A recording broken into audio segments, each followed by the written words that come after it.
మృత్యువు గురించి ఒక అద్భుతమైన విషయం చెప్తారు.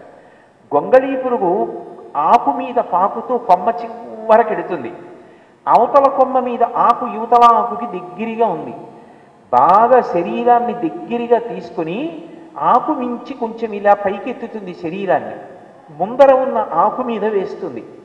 ఈ బరువుకి ఆకు దగ్గరవుతుంది. వెనక శరీరాన్ని లాక్కుంటూ ముందు శరీరాన్ని నడుపుతూ ఆ యువతల ఆకు మీద ఉన్న శరీరాన్ని అవతల ఆకు మీదకి మార్చుకుంటుంది. అలా దీన్ని విడిచిపెట్టి ఇంకొక తొడుగులోకి వెళ్ళిపోవడమే మరణము, జననము. మారుతాడు. రవీంద్రనాథ ఠాగూర్ అయితే అద్భుతమైన మాట వాడాడు గీతాంజలిలో.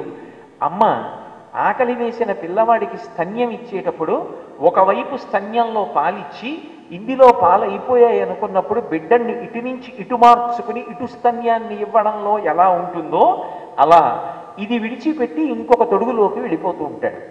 ఇప్పుడు ఆ తొడుగు మళ్ళీ బలాన్ని పుంజుకుంటుంది.